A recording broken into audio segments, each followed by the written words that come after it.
अभी आप जिस जगह पर हैं ये चौराहा है। यहाँ आपके पास दो रास्ते हैं। एक रास्ता है एमडी कैट को रीअटेम्प्ट करने का, जो दूसरा रास्ता है वो तमाम वो फील्ड्स का है जो एमबीबीएस और बीडीएस के अलावा हैं, चाहे वो मेडिकल से रिलेटेड कोई फील्ड्स हो या मेडिकल से रिलेटेड फील्ड्स ना हो। अस्सलाम वालेकुम।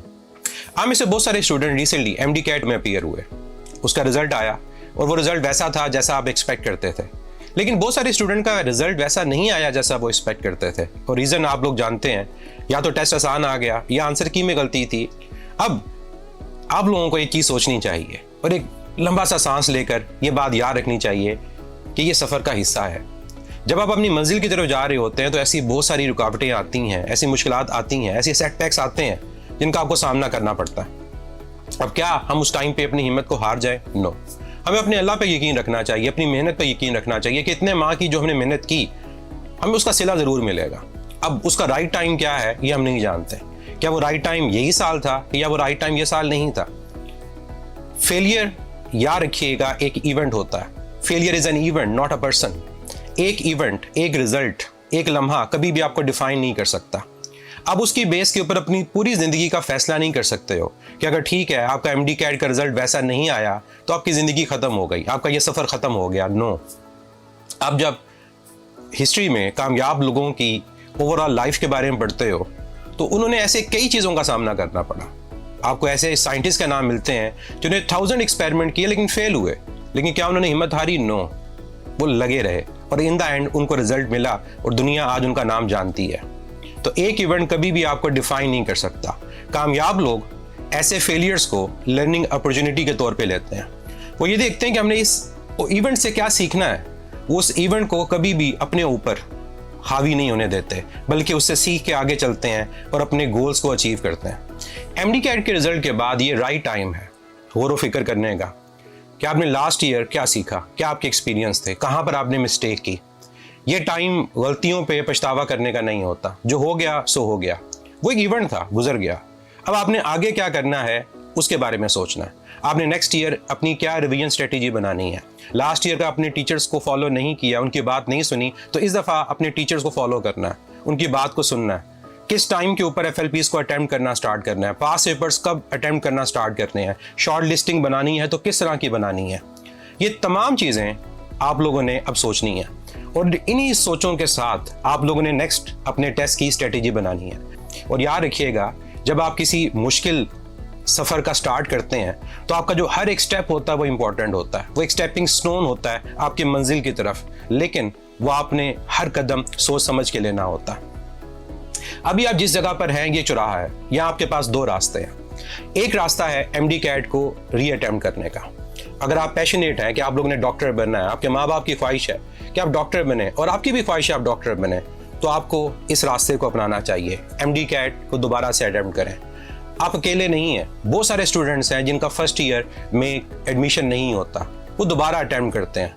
ऐसे स्टूडेंट्स भी हैं जिनकी 4th अटेम्प्ट के अंदर एमडी कैट क्लियर होता है और अपने ड्रीम मेडिकल कॉलेज में जाते हैं। मैं ये नहीं कह रहा कि आपका भी 4th अटेम्प्ट होगा, इंशाल्लाह आप इस अटेम्प्ट के अंदर ज़रूर इसको क्रैक करेंगे और अपने ड्रीम मेडिकल कॉलेज में जाएंगे। लेकिन मुस्तकिल मिजाजी, कंसिस्टेंसी, ये याद रखिएगा, ये की है सक्सेस की।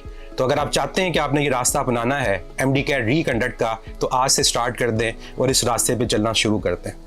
जो दूसरा रास्ता है वो तमाम वो फील्ड्स का है जो एमबीबीएस और बीडीएस के अलावा हैं, चाहे वो मेडिकल से रिलेटेड कोई फील्ड्स हो या मेडिकल से रिलेटेड फील्ड्स ना हो।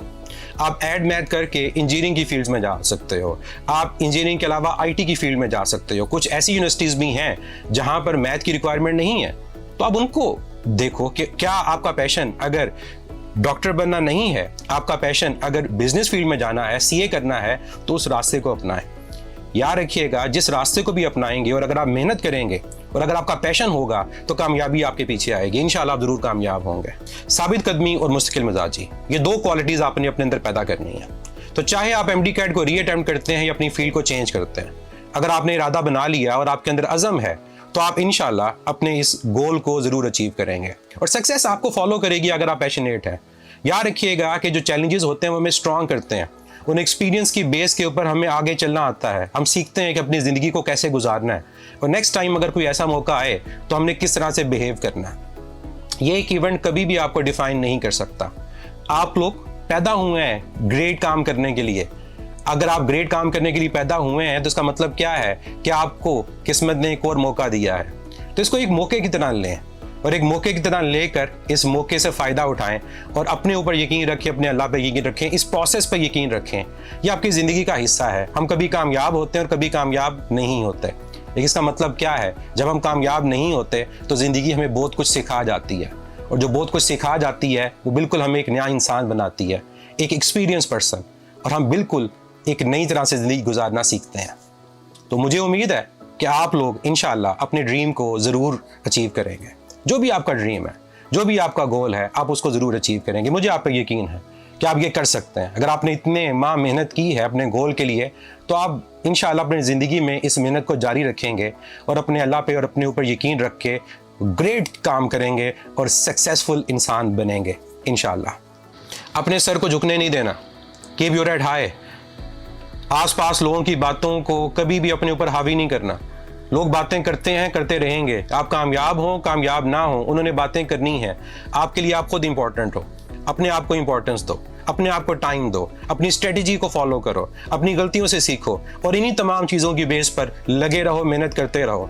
और जब मेहनत करते रहोगे, कोशिश करते रहोगे, पढ़ते रहोगे, तो इंशाअल्लाह आप लोग ज़रूर कामयाब होगे। हमेशा इंसान को उसकी कोशिश का सिला मिलता है। हमें इस पर यकीन रखना है। अगर हमें इस पर यकीन होगा तो जो हमने मेहनत की है और जो अब हम मेहनत करेंगे, हमें इसका सिला ज़रूर मिलेगा। और आप ग्रेट काम करने के लिए पैदा हुए हो। आप इंसान हो, और इंसान अगर हो तो इसका मतलब क्या है? इसका मतलब है कि हम जानवरों से डिफरेंट हैं। हमारी सोच जो है वो हमें डिफरेंशिएट करती है, और इसी सोच की बेस के ऊपर हम स्ट्रेटजी बनाते हैं, अपनी गलतियों से सीखते हैं, उन गलतियों को रिपीट नहीं करते और अपनी मंजिल तक पहुँचते हैं। तो मुझे आप पे यकीन है, आपको अपने ऊपर भी यकीन रखना, अपने अल्लाह पे यकीन रखना। इंशाअल्लाह अपने आप गोल को ज़रूर अचीव करोगे, अपने ड्रीम मेडिकल कॉलेज में या अपनी ड्रीम फील्ड में ज़रूर जाओगे इंशाअल्लाह। मैं हूं मुदस्सिर ज़िया, आपका फिजिक्स का उस्ताद। हर एंट्री टेस्ट की प्रेप के लिए फिजिक्स इन सेकंड्स।